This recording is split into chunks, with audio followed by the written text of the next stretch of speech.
afternoon po sa lahat. Amen. Praise God.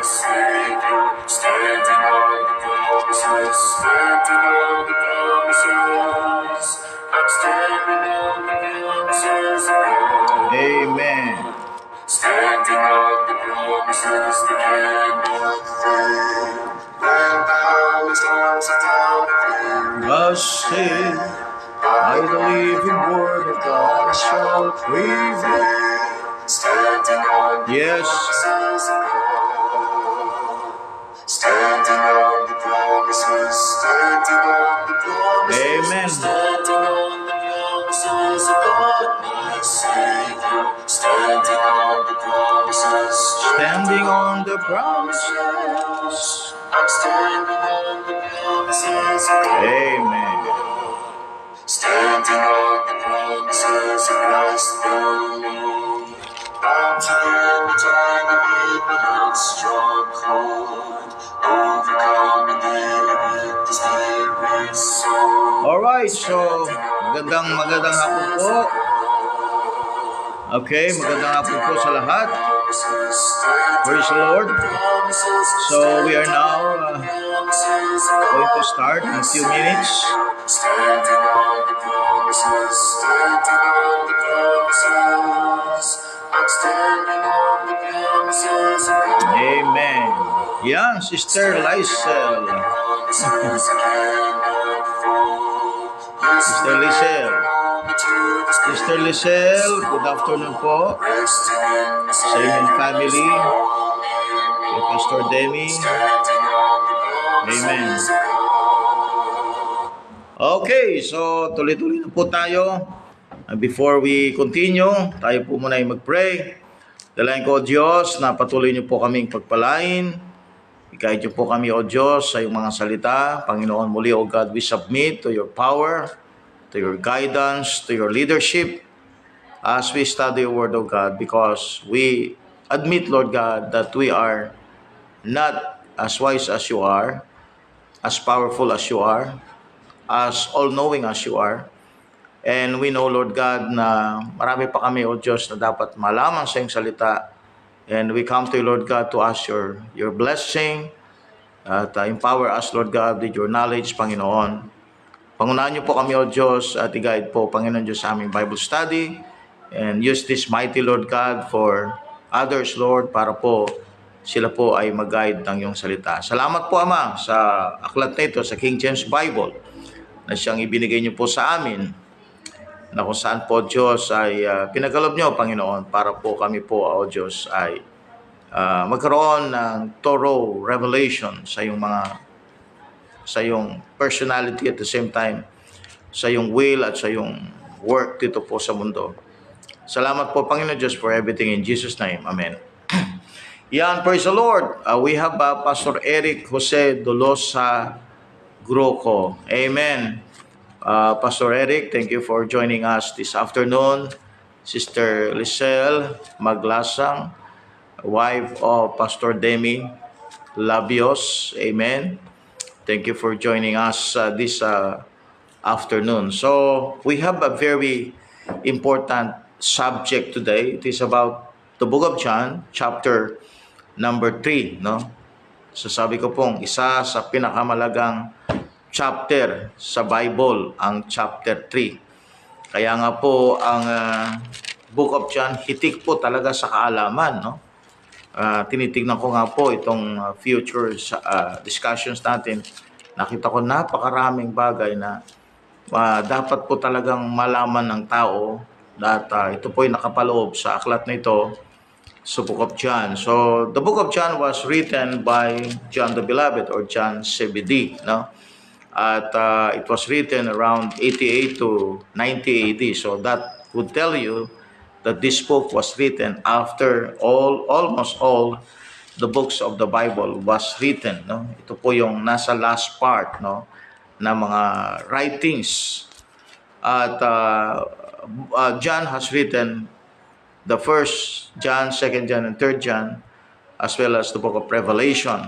So, John started writing about Christ from the beginning, no? So, nagsimula po siya doon sa eternity because he emphasized in chapter 1 the pre-incarnation of Christ, no?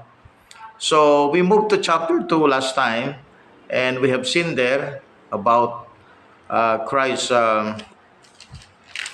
first miracle, all right? And then nakita natin mga kapatid about the Passover in verse number 13, wherein ito po yung very significant sapagkat po Jesus Christ is our Passover, at ang Book of John, ang kanyang pinaka-emphasis ay yung kita natin sa John 1:29 about his offer of salvation to the world, no? Kaya nga po ang Book of John has Pauline theology, no? So yun ang pagkakaiba natin sa mga hyper-dispensationalists, because according to them, ang Book of John, part po siya ng kingdom age. But you will see a lot of verses in this book that corresponds or even align with the teachings of Paul, no? And as we go to chapter 3, makita natin yan. In chapter 2, nakita natin mga kapatid yung kanyang promise of resurrection in verse number 21. So marami rin po natin nakuha sa chapter 2, no? At yung chapter 2 kung saan po siya po ay naggawa ng miracle, kung saan po sa chapter 2, ito po significant po ito because this is about his death, no? Nakakonek ito sa death niya, yung pong pag-change ng water into wine, as we see that in verse number 4, no? So yun po yung mga makita natin na nakalagay po sa chapter 2. At yung last part, itong sinabi ng Panginoon, it is connected to chapter 3. Ito yung sinabi niya sa chapter 2 verse 24, but Jesus did not commit himself unto them because he knew all men. Alright, very important yan sa chapter 3. And he did not that any should testify of men, for he knew what was in man. Ano bang nasa tao, no? Ano bang nasa tao? Ang tao po ay makasalanan, no? Ang tao po ay ang kanyang heart ay, sabi ng Jeremiah, is desperately wicked. So merong something sa tao na ang tao hindi niya alam, no? So kaya nga, para malaman mong sino ka, kailangan mo talaga basahin ang Biblia, no? Para ang Bible ang magde-describe kung sino ka. So you can know your standing before God, your spiritual condition. Sabi ng Bible sa John chapter 2 verse 24, and needed not that any should testify of man, for he knew what was in man. Now, pagdating mo sa chapter 3, yun ang makikita mo mga kapatid, na merong isang example na ginamit ng Diyos dito, ruler of the Jews, pag pinag-usapan ng morality, no? Pag pinag-usapan ng religious standing, talagang mataas po itong si Nicodemus kasi Pharisee siya. And yet, sinabi sa kanya na hindi siya makakapasok sa langit except a man be born again. So that will tell you na lahat ng tao alam ng Panginoon, at ang lahat ng tao mga kapatid ay merong evil sa kanilang buhay, no? So, makita din natin sa Bible yan na minsan kasi ang preaching natin positive, no, sa tao. But ang Bible, kapag siya po ay nag-describe sa tao, negative ang tao. Tingnan niyo sa Bible, sabi ng Bible.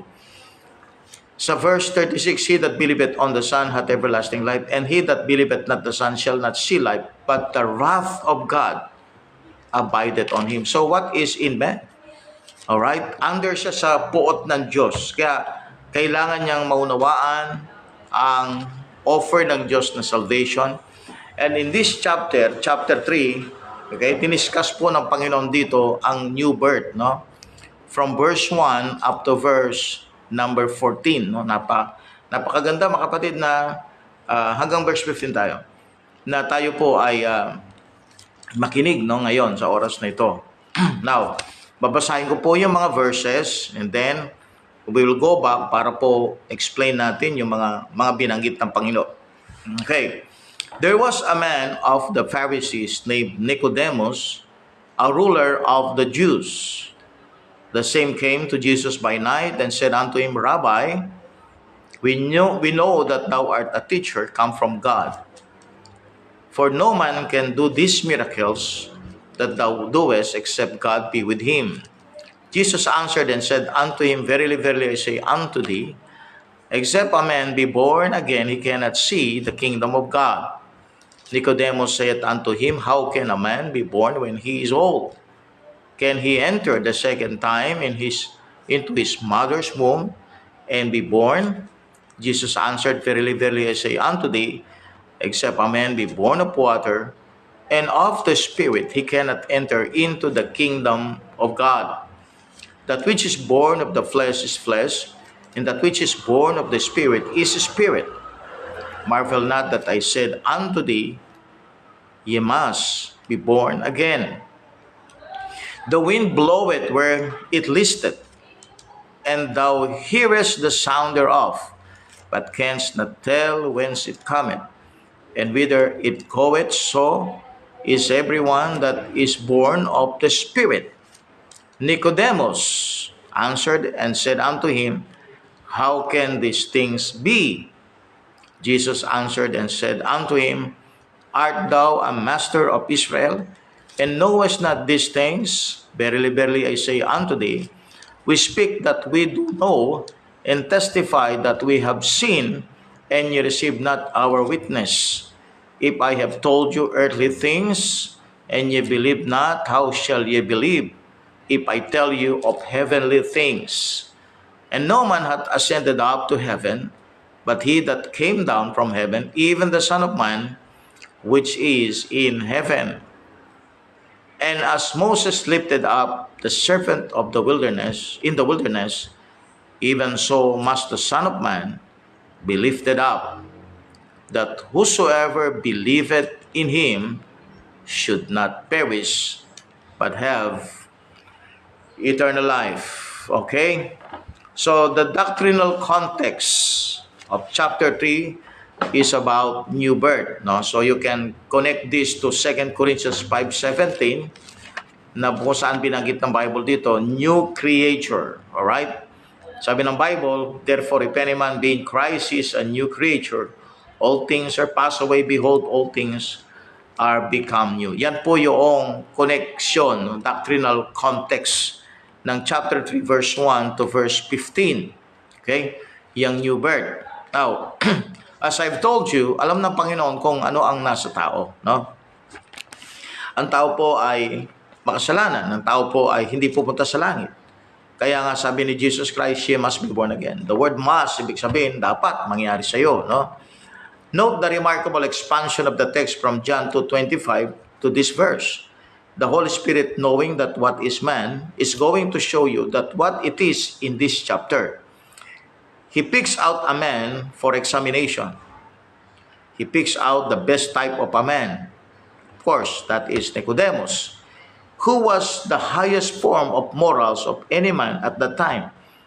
Matthew 5 verse number 20. Tingnan natin yung sinabi ng Panginoon about the Pharisee.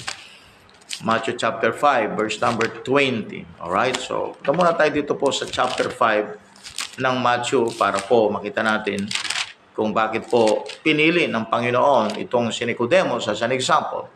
Matthew 5 verse 20, For I say unto you, that except your righteousness shall exceed the righteousness of the scribes and Pharisees, ye shall not in no case enter into the kingdom of heaven. Wow! Grabe, no? Ang taas po ng standard ng Panginoon para makarating ka daw sa heaven, exceed ka doon sa mga Pharisees. And yet, ang mga Pharisees, hindi sila saved, sapagkat they must be born again. So that will tell you, yung tinatawag nating moral person ngayon, sa mata ng Diyos, merong problem yon sa mata ng Panginoon. They are not as perfect as we have evaluate them, no? Okay, sabi ng Panginoon, sa verse number 2, the same came to Jesus by night and said unto him, Rabbi, we know that thou art a teacher come from God. No man can do these miracles that thou doest except God be with him. As I've told you nakaraan, miracles, mga kapatid, ang ginagamit ng Panginoon para po ma-attract niya yung mga Hudyo because miracles are the sign na yung isang tao ay talagang sinugo ng Diyos. Kaya gumagawa siya ng mga himala, no? So, yan po ay paraan niya para sa mga Hudyo. Because in 1 Corinthians 1:22, the Jews require a sign. Alright? Yung mga miracles po na nangyari sa ating panahon ngayon, mga kapatid, hindi ginagamit yon para sa mga Hudyo. Ibig sabihin po, unscriptural ang purpose nila. Bakit po? Because miracles are only done because it is done for the purpose of winning the lost Jewish people. Ayan. Yung mga miracles na ginagawa ng mga charismatics, mga kapatid, at sinasabing ito ay katulad din ang ginawa ni Jesus Christ, mga kapatid, they are wrong because ang ginagawa ni Jesus Christ ay hindi para sa mga Gentile, it is for the Jews. At ginagawa niya to show them that He is, or giving them the lead, that He is the Messiah. No? So, kaya nga wala ng apostol ngayon di ba? Because ang mga apostol, they have the apostolic sign. Pero ngayon, ang dami, naglipa ng mga apostol, naglipa ng mga faith healers, naglilipa ng mga nagagawa ng himala.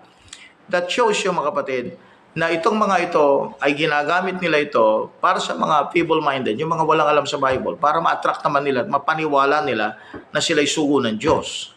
Pero kung titignan mo sa Bible, ang tunay na dahilan ng miracles are used, the miracles are used for the Jewish nation.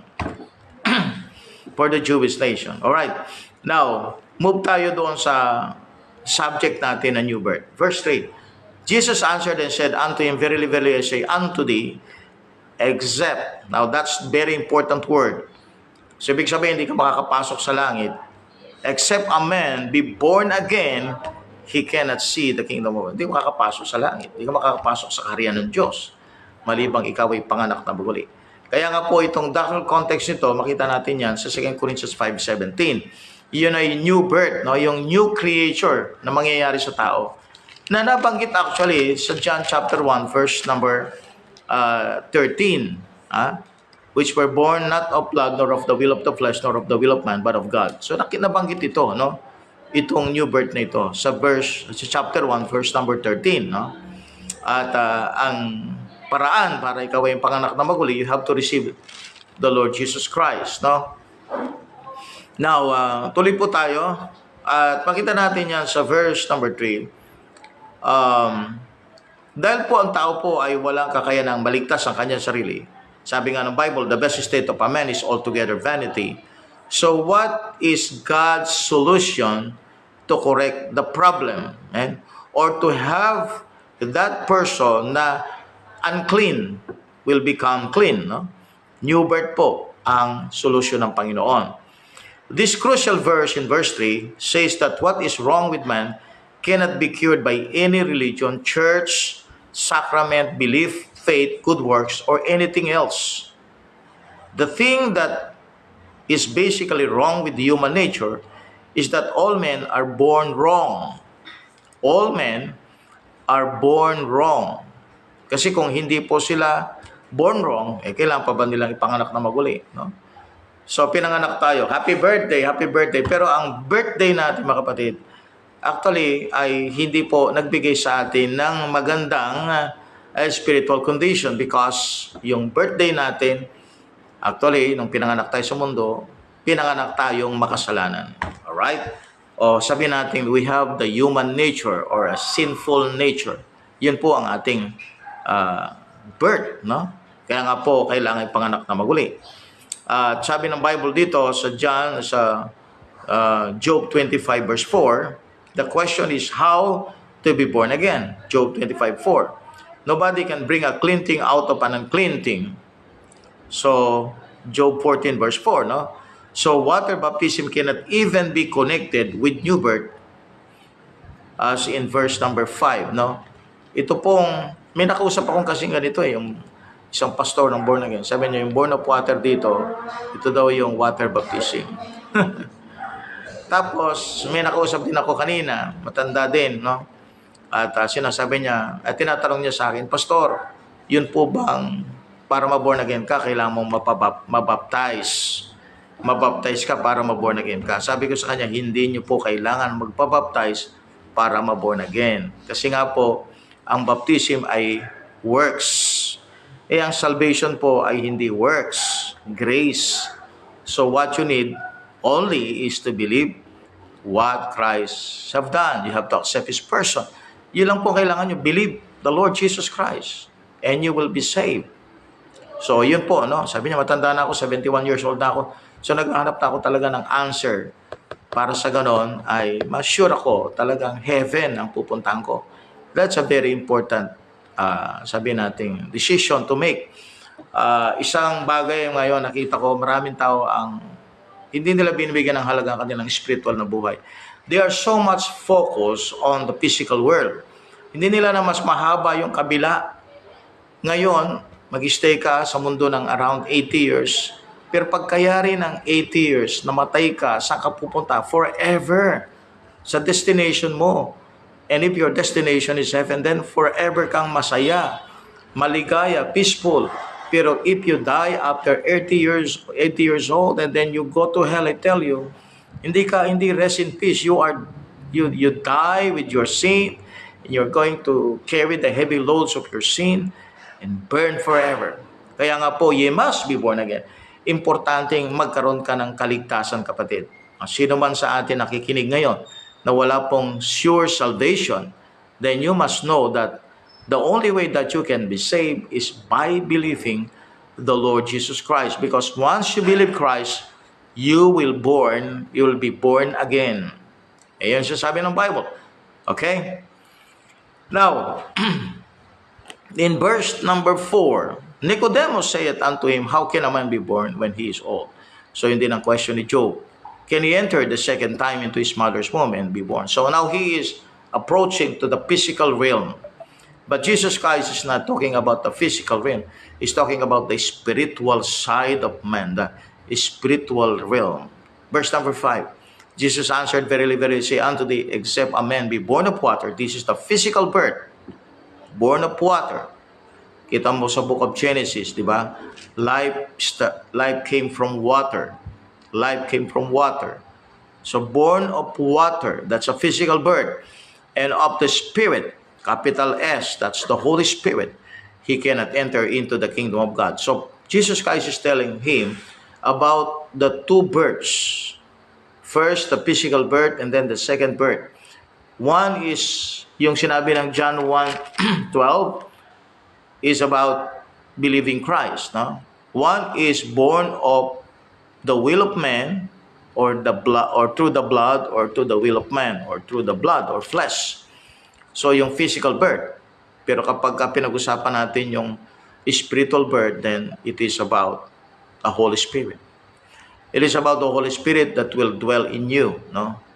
So mag-unite ang Holy Spirit sa iyong spirit. Kaya nga po sa Bible, sa verse 6, sabi niya, that which is born of the flesh is flesh, and that which is born of the Spirit, capital S, is Spirit.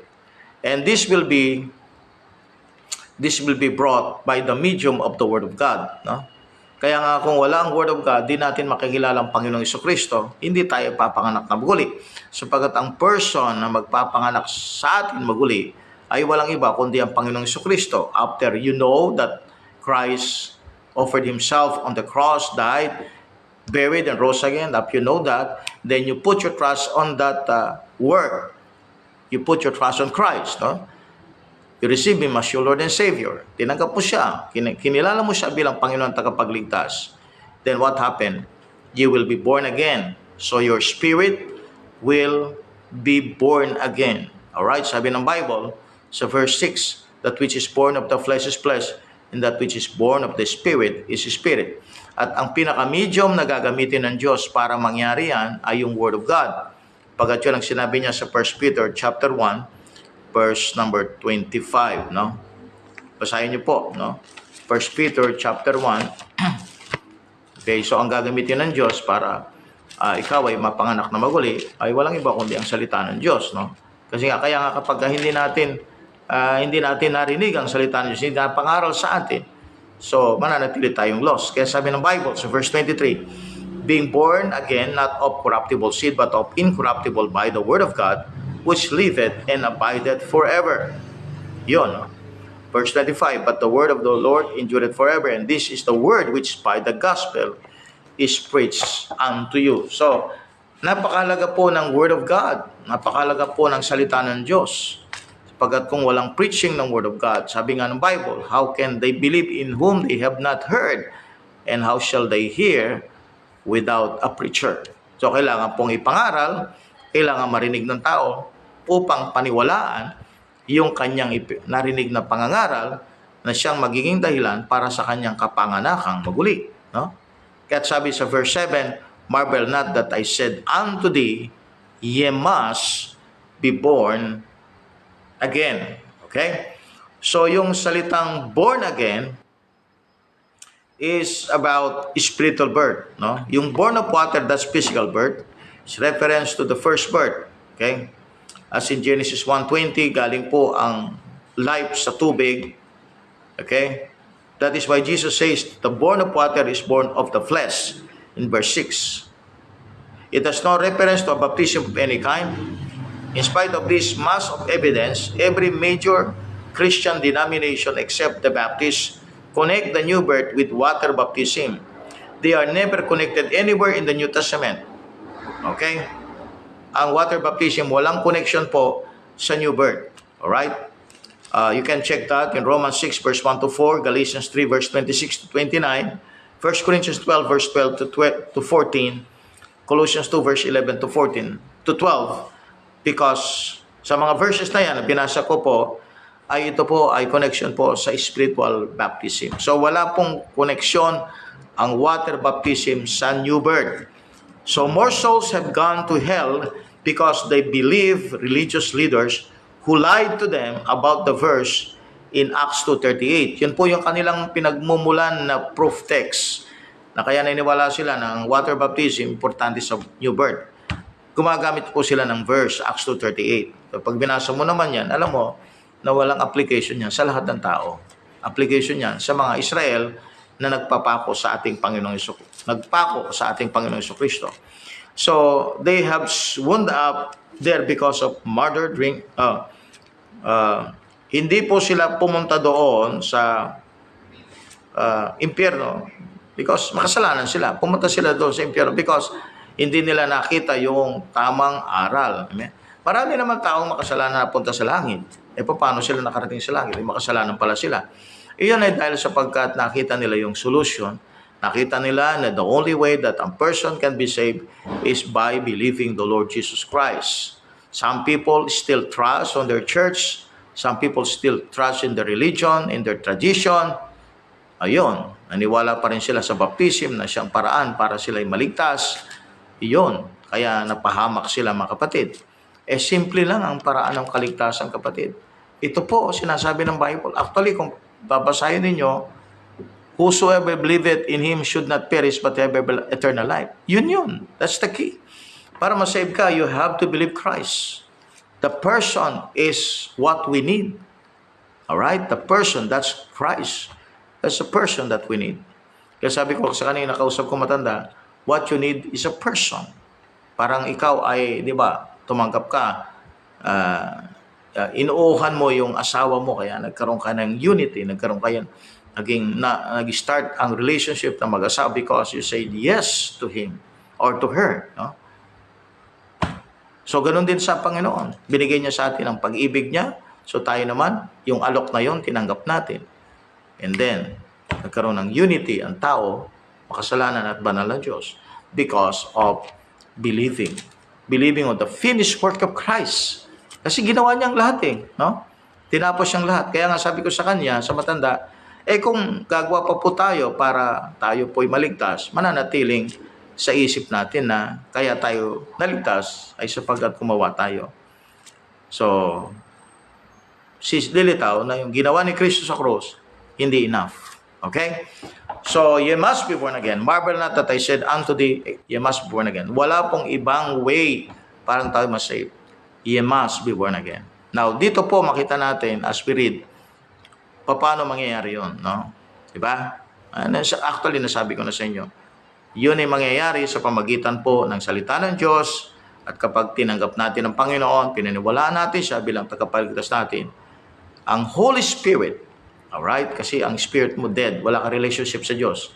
Ang Holy Spirit will connect, will unite with your spirit. Kaya nga, which is born of the Spirit, capital S, is Spirit. So, hindi yung soul mo ang na-born again, yung spirit mo. No? Kaya nga, spiritual birth. Now, let's go to verse 8. The wind bloweth where it listeth, and thou hearest the sound thereof, but canst not tell whence it cometh and whither it goeth, so is everyone that is born of the Spirit. So hindi mo makikita, pero nangyari. No? Hindi mo nararamdaman, okay? Kasi nga, spiritual to, alright, pero nangyari. No? Pero sabi niya, but canst not tell whence it cometh, whither it goeth, so is everyone that is born of the Spirit. Ibig sabihin po, mga kapatid, na ito ay hindi kailangang ma-reveal sa physical na manifestation, no? As spiritual, no? Kaya people are maybe amazed na pag sinabi mong ikaw ay anak ng Diyos because wala naman nabago sa iyo, no? Yun pa rin, no? Kung ano nakita nila sa iyo. Because ang nangyari sa iyo ay inside change. It was an inside regeneration, what we call it transformation, a renewal of something that is dead before and now alive, no? So, verse 9, Nicodemus answered. Ito na, nagsalita na si Nicodemus. Ito naman yung kanyang, kumbaga sa response. And said unto him, how can these things be? Paano mangyayari ito, no? So sa kanya, iniisip niya, relihiyon ang way para mapuntahan niya yung kaharian ng Diyos. Ito sagot ng Panginoon sa verse 10. Jesus answered and said unto him, art thou a master of Israel, and knowest not these things? Si Jesus Christ, manonotice natin, He is always consistent on attacking, no, the religious people. Consistent siya to, no? At isa dito ay si Nicodemus. Sabi niya, art thou a master of Israel and knowest not these things? Verily, verily, I say unto thee, we speak that we do know, and testify that we have seen, and you receive not our witness. Okay?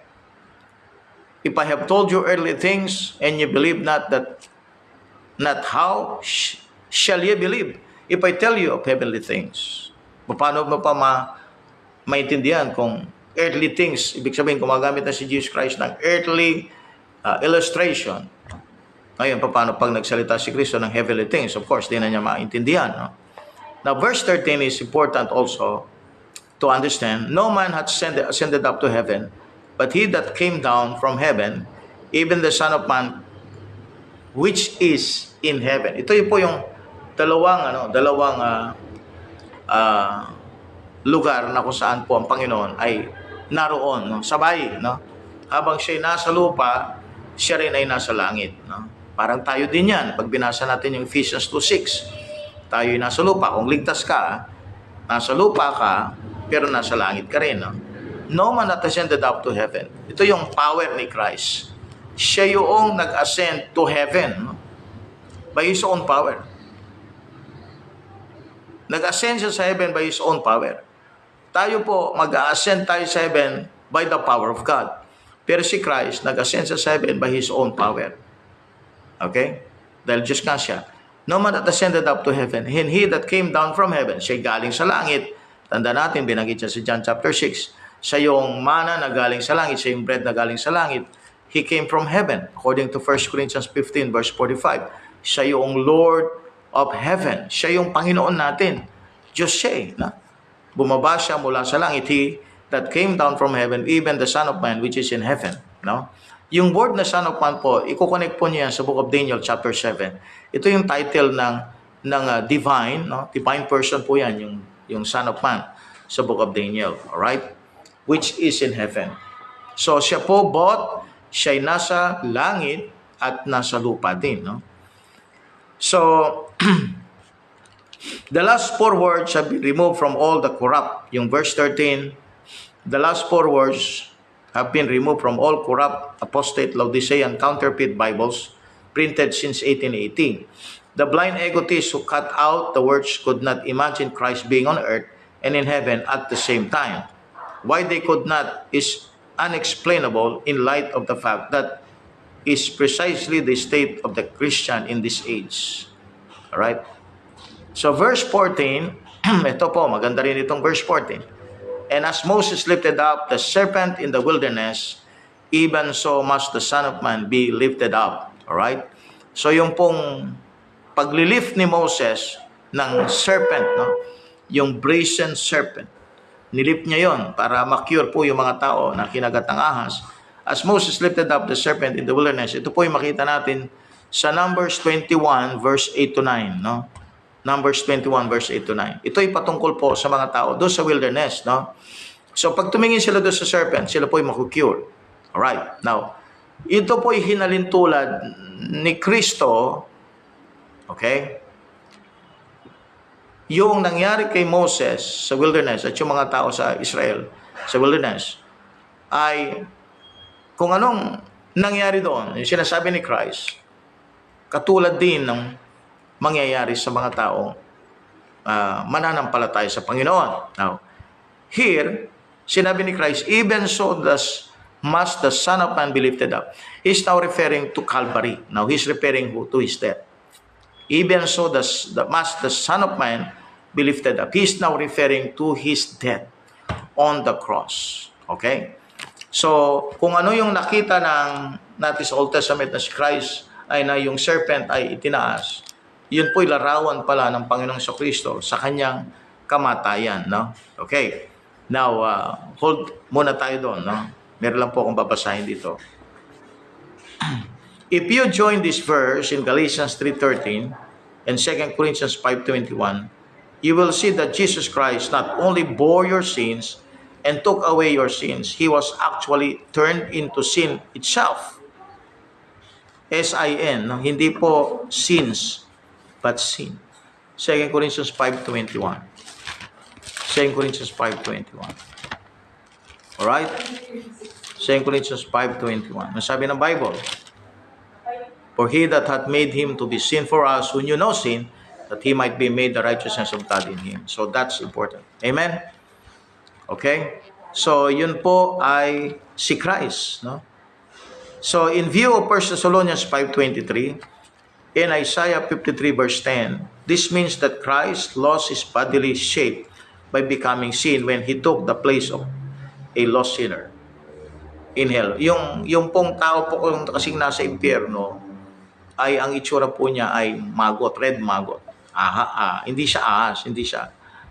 Yung red maggot ay uod, no? Di ba magiging uod ang mga tao sa impyerno? So yun po yung anyo ng Panginoon sa cross. Sa cross, yun ang anyo niya sa cross. Alright? Kaya yun yung anyo niya na ipinakita doon sa cross. Because ang kanyang inirelate na kwento ay yung pong serpent. Yeah. So that's it, no? So hindi lang po talaga parang namatay siya sa cross na yung duguan and everything. But figuratively, all right, as the Bible said, he is like the serpent in the wilderness. Siya yung, he took the form of a lost person in hell at the cross. At the cross. Okay. Now, verse number 15, that whosoever believeth in Him should not perish, but have eternal life. Yun po yung point ni Christ. New birth is believing Christ, His death on the cross, His burial, and His resurrection. See? Yun pong importante. Ang new birth, mangyayari lang yan by believing on Christ. Amen? On Christ. Sino yung Kristo na yun? Siya yung Kristong namatay sa cross, inilibing at nabuhay maguli. Now, let's move to verse 16 up to verse number 13. No? Absolute polarities in regards to salvation. So, dito makita natin, lalong makita natin yung halaga, hanggang verse 21 tayo, yung halaga ng ginawa ni Kristo sa cross. For God so loved the world that He gave His only begotten Son, that whosoever believeth in Him should not perish, but have everlasting life. So, i-connect po nyo ito sa Luke 18 verse 30 and John 6:40. Verse 17, for God sent not His Son into the world to condemn the world, that the world through Him might be saved. Importante pong makita po ninyo, nung binanggit po ang salitang love dito, nasa past tense. So, God so loved, past tense po yan, minahal ng Diyos. Saan niya minahal? Saan niya pinakita ang kanyang pagmamahal? Romans 5:8. But God commended His love toward us in that while we were yet sinners, Christ died for us. Doon niya pinahayag. Past tense. Amen. Kasi ngayon, ginagamit nila present tense. God loves you. God loves you. Actually, mga kapatid, ang pag-ibig ng Diyos, nakita natin sa Calvary. Pero hindi minamahal ng Diyos ang lahat ng makasalanan nang hindi niya tinitignan po ang kanilang mga kasalanan. God hates sinners. God hates sinners. He loved them by dying on the cross. But our sins are being hated by God. Amen. Kaya, pag sinabi natin, mahal ka ng Diyos, mahal ka ng Diyos, paano mo masasabing mahal sila ng Diyos? Dahil ba ganun ang kalagayan? Hindi. Mahal sila ng Diyos sapagat namatay si Kristo sa kanila. Kaya sila mahal ng Diyos. In the past tense. Okay? So, ang salvation is by Christ. He that believeth on Him is not condemned, but he that believeth not is condemned already. See that? Condemned ka na kagad, no? Because he hath not believed in the name of the only begotten Son of God. So, I explained you about begotten, yung begotten, yung physical birth ni Kristo, begotten Son of God. The only begotten Son of God, yan po yung divinity, yung word na Son of God, that's divinity, alright? So yung pong nabasa natin na verse, you can see that also in John 5 verse number 40. Okay. And this is the condemnation that light is come into the world, and men love darkness rather than light because their deeds were evil. So yung light na yon, mga kapatid, na ni-reject ng tao, no? So verse number 20, for everyone that doeth evil hated the light, neither cometh to the light, lest his deeds should be reproved. Ito yung liwanag, kasi ang tao po, according to 2 Corinthians 4:4, nasa dilim siya, nasa kapangyarihan ng kadiliman. So kailangan niya ng liwanag. So yung pagdating ni Kristo, yun ang liwanag na nag-shine sa kanya. Kaya lang, yung liwanag na yun, ni-reject. Kaya ano pang light ang meron ng tao kung i-reject mo si Christ? Sa verse 21, but he that doeth truth, doeth truth, cometh to the light, that his deeds may be made manifest, that they are wrought in God. Amen? They are wrought in God. So you can see that also in Isaiah 26 verse 12. Okay, so move ko po sa verse number 22, the position of John the Baptist in regards to Christ and His body. So importante po to, mga kapatid. Ito po, this will debunk the Baptist briders. Amen? Marami po kasi mga Baptist briders ngayon. Sinasabi nila na ang bride ni Christ ay yung pong Baptist. Alright? Ang bride ni Christ ay yung church niya. Ephesians chapter 5. Pero hindi po sinabing Baptist ang bride. Now, basahin natin from verse 22 up to 29. No? After these things came Jesus and His disciples into the land of Judea, and there He tarried with them and baptized. And John also was baptizing in Aenon near to Salim, because there was much water there, and they came and were baptized, and for John was not yet cast into prison. Then there arose a question between some of John's disciples and the Jews about purifying. Now, that is connected to Acts 9 and Acts 22. No, purifying. Okay, now, and they came into John and said unto him, Rabbi, he that was with thee beyond Jordan, to whom thou bearest witness, behold, the same baptizeth, and all men come to him. Yun na. No? Sabi niya, nagbabaptize din sila. Siya. Pumupunta rin ang mga tao. John answered and said, a man can receive nothing except it be given him from heaven. Ye yourselves bear me with witness that I said, I am not the Christ. Hindi ako yung Kristo, but I am sent before Him. Ito na. Mahalaga ito sa verse 29. This will debunk the Baptist brider. He that had the bride is the bridegroom. Sino yon? Si Kristo, yung bridegroom. No? But the friend of the bridegroom. So, sino yung friend ng bridegroom? Ang friend ng bridegroom na kanyang tinutukoy, walang iba kundi si John the Baptist. So, kung si John the Baptist ay Baptist, dapat part siya ng bride. dapat siya ay kasama sa ikakasal. Pero sabi niya, hindi naman ako part ng bride. Ako ay friend ng bridegroom. So, that will tell you that hindi tama yung teaching ng Baptist bride na si John the Baptist na nag-start, okay? Alright? Binaptize na si Jesus Christ. Dahil Baptist siya, lahat ng nabaptize, including Christ, ay Baptist. No? Pero sabi ni John the Baptist, I am the friend of the bride. I'm not part of the bride. So si John the Baptist mismo nagsabing, hindi ako kasama sa Baptist na ikakasal ni Kristo. Yun ang ibig sabihin. No? So, that will tell you na hindi talaga totoo yung Baptist bride. No? At hindi rin Baptist ang mga nabaptize ni John the Baptist. Okay?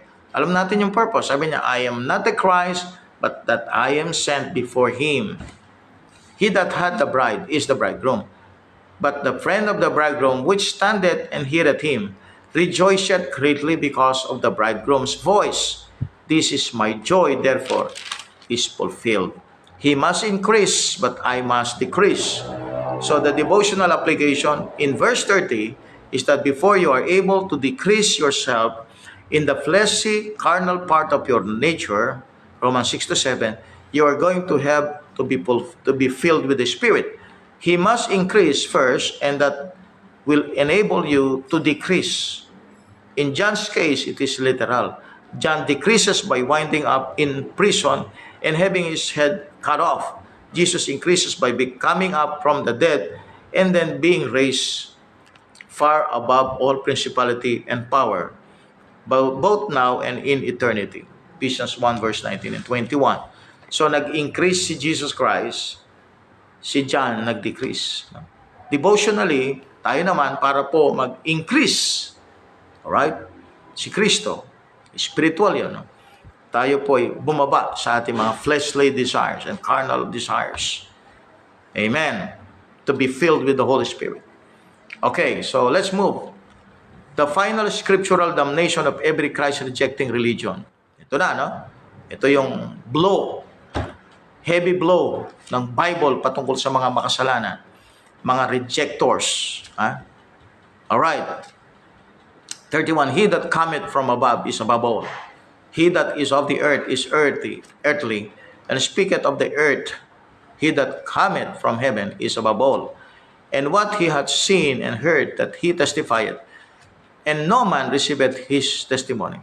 He that hath received his testimony hath set to his seal that God is true. For he whom God hath sent speaketh the words of God, for God giveth not the Spirit by measure unto him. The Father loveth the Son, and hath given all things into his hand. He that believeth on the Son hath everlasting life, and he that believeth not the Son shall not see life, but the wrath of God abideth on him. Okay? Now, verse 34, notice the constant use of the plural, the words of God. The words of God. Kita niya?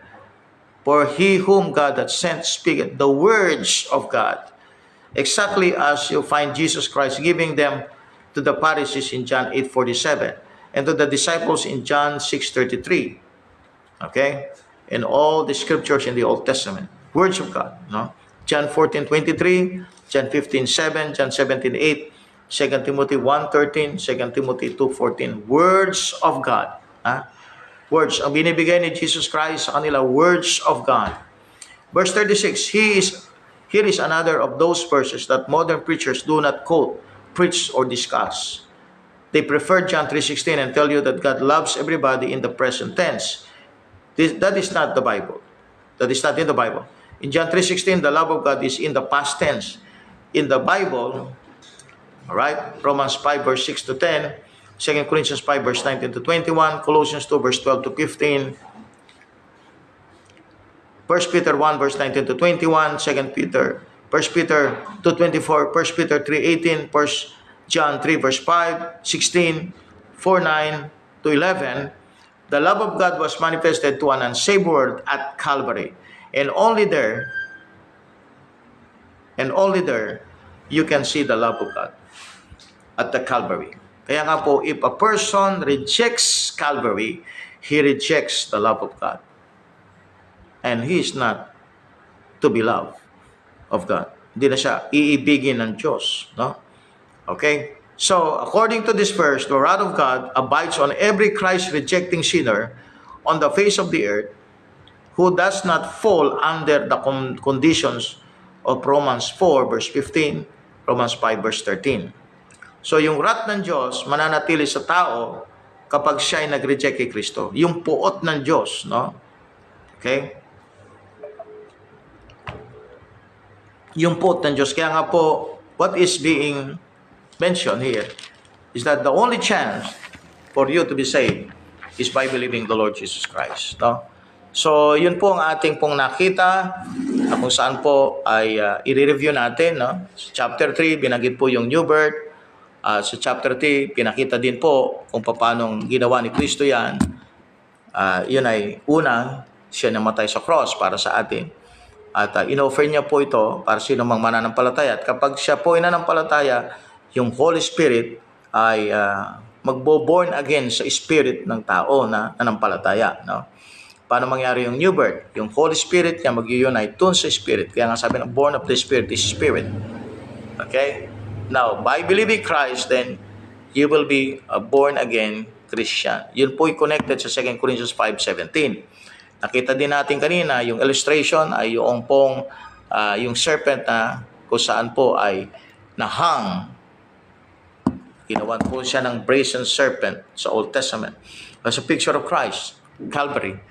Anyone who will look on that serpent will be cured. And anyone who will believe Jesus Christ, the cross, will be saved. So yun po yung relationship no? At sino mang hindi mananampalataya, mananatili sa kanyang condemnation at yung pot ng Diyos nasa kanya. Amen? Kaya ang sinasabi dito na ang chance ng tao talaga, walang iba kundi ang Panginoong Jesucristo. Ang new birth, mga kapatid, is about anyone who will believe Jesus Christ. Okay? So, some hyper-dispensation sinasabi nila, yung born again dito ay hindi para sa mga tao. Ito ay para sa Israel. No? Yan po ay mali, no? Sapagkat makita natin sa mga verse na binasa natin, talagang nakapokus yun sa tao. Kasi nga ang tao po ay hindi siya correct sa harap ng Diyos. May problem siya. Kaya kailangan niya ng tagapagligtas. Okay? So, nakita din natin na may error yung Baptist brideism na sinabi nila na ang Baptist lang po ang ikakasal. Pero nakita natin, John the Baptist is the bride, is the friend of the bridegroom. Okay? So, thank you for joining us. Maraming salamat po. So much blessed po ako ngayon because we have these followers and viewers ngayon. Amen? Brother Romeo, Brother Marvin, Sister Laila, amen, Mitch Magsino, Sister Gemma, Pastor Eric, double application of being born again. Tama po yan. So we have a double application. We have the application for the Jews on the coming millennium.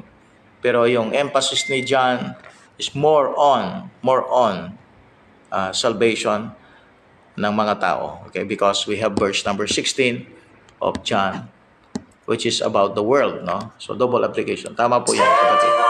Alright, so, Sister Laila, Brother Marvin Damo, Mitch Magsino, amen. Sister Annalisa Bukad, Lobelia, Daulong Patungan, amen. Thank you po, Sister Lisel. Alright, so, God bless you, and have a very wonderful day. Amen. God bless you. Tayo po ay mag-pray. Lord God, maraming salamat po for giving us this opportunity. Bless you po mga kapatid sa kanila pong mga gawain. Ito naman po ang kanilang kailangan. O God, ikaw na po ang siyang mag-provide. Salamat po sa buong maghapon at sa gabi ito, Panginoon Diyos. Bless us, Lord God, for another videos na darating, Panginoon. In Jesus' name. Amen, amen. Okay, see you po sa next video natin. Study the Book of John. Alright? Book of John. Yan, Brother Russell Mariano. God bless you all. Amen.